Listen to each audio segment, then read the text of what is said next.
So Hey, Charlie, Christina. it's so great to finally meet you in person. Great to meet you as well. So why don't you tell us a little bit about NovoEd and what your role is there? Absolutely. NovoEd is a learning platform that really fills a key space in the ecosystem. A lot of organizations will have an LMS to handle the basic training, the sort of self-service training. A lot of organizations now also have an LXP, which is essentially a portal where you might have lots of different content surfaced in a bite-sized way. What organizations are really missing, Christina, is the ability to have deeper capability building in an online format. See, in the past, that was reserved really for face-to-face training. People would go to a week-long orientation, a 3-day new manager workshop, a session on customer centricity. The days of doing that in person are really sort of limited in terms of the feasibility of that. When you want to do that online, the traditional tools, the LMS, the LXP, those really aren't fit for that purpose. That's where NovoEd comes in. We were founded at Stanford University, really built for that richer, deeper, collaborative learning, a place where people can interact with each other and really encounter other perspectives. And when you think about higher level skills, whether that's soft skills or business transformation, these types of things that people need to learn nowadays, that really can't be done in a simple e-learning modality anymore. That paradigm is really quite limited, and we present a way to move past that paradigm, to be online but rich, to be asynchronous but interactive and collaborative. So that's really what NovoEd is in a nutshell. I've been there about 6 years, had a variety of different roles, and have really had the pleasure the honor to work with a lot of different organizations, large companies, universities, nonprofits, really helping them imagine how they can deliver their training in a more effective way. Wow, beautiful. You use the word capabilities, such an intriguing term. What is a capability in your words, and how is this different from a skill or a competency or any of these other terms that we hear out there in learning? Yeah, well, there's a lot of terminology out there, and people use the different terms to mean different things. To me, capability is something that's beyond a skill or a competency. Skill might be a defined way of conducting some activity for a purpose. Competency might be some arrangement of those skills. But to me, the key thing about capabilities is that there's a robustness to them, so that it might represent a skill, but it's the ability to do that skill in different contexts, in scenarios that are changing, and also some meta skills in terms of knowing when to apply that skill. So for example, if I were to tell you that an organization has some good coaching skills, that might mean that people know how to have conversations to guide people along their development journey. But to talk about a coaching competency is really one about mindset. It's about knowing when to bring up the topic, when not to bring up the topic. The ability to understand exceptions. Someone sharing something very deep and personal, maybe that's not an opportunity to just come out with your normal coaching answers. Maybe you take a different tact or a different turn. So to me, it's really about that robustness. And it's, you need expertise, you need judgment, and you need practice. It's the difference between, someone following a recipe that's maybe an amateur cook or a sous chef versus a master chef that knows exactly why they're doing things, when to bend the rules, when to adjust the rules for that specific situation. Right. It seems like some capabilities like leadership are very much about context. It's about the ability to set context for others and to enable those people to set context for others and so forth.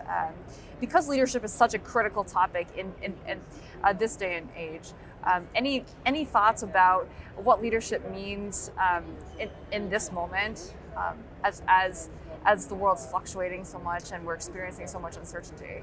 Yeah, good question. I mean, organizations are just changing so much, and they're undergoing transformation, digital transformation, business, societal contexts are changing.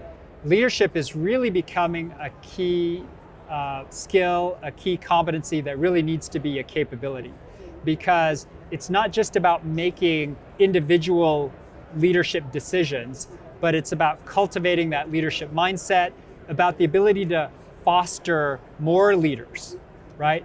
And one of the key things about leadership is that every organization has its own style and every individual has its own style.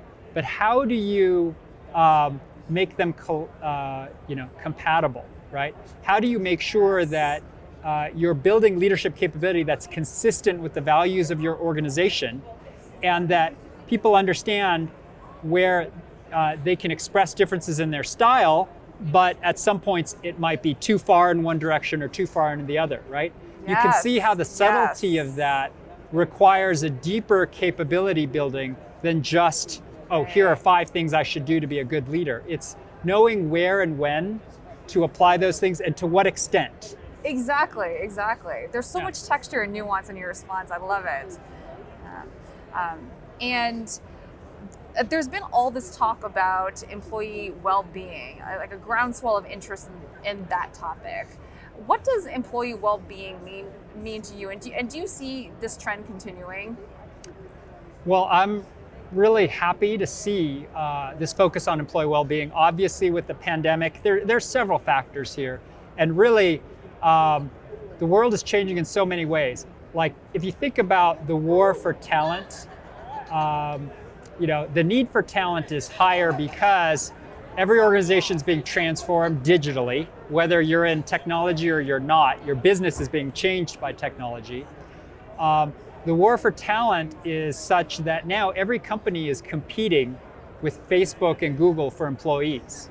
Right. Oh, that good IT person you're trying to recruit, or that awesome HR person you're trying to have, they're also getting offers from some of the hottest tech companies out there, right? So it's on so many levels that there's just this focus on people, which is great, because in this day and age of increasing digital technologies, having more emphasis on the people aspect is something that is super important.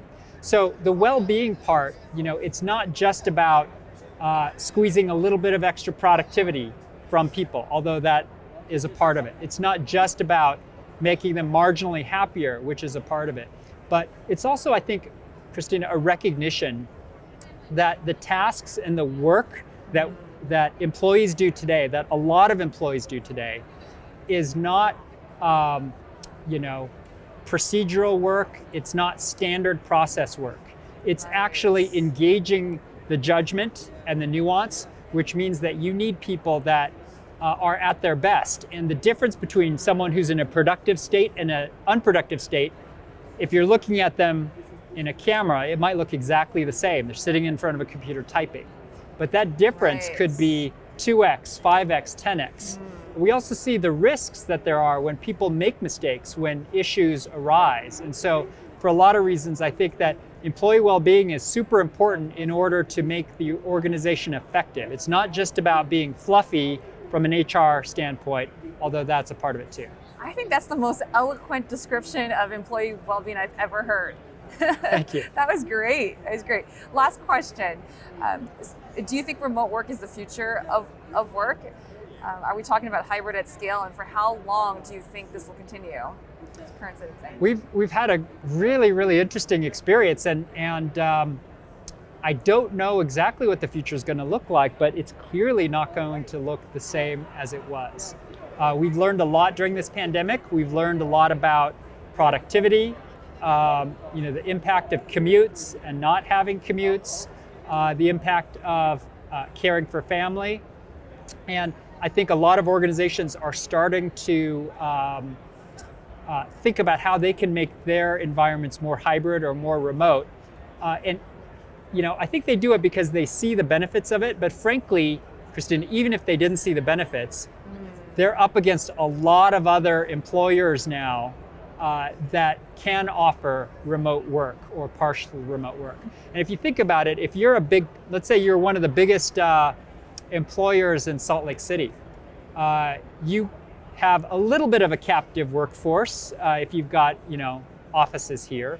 But now with the pandemic, 10,000 other companies have figured out how to work with remote employees. Now you're competing with every major city in the world and a whole bunch of not so major cities, which are also attractive, right? So the marketplace for employers has all of a sudden become nationalized, if not slightly internationalized. And so that competitive space just got blown wide open. Yes. So you better believe that companies are going to do what they can to accommodate employees, make them productive, and make them happy. That means a lot of flexible working arrangements.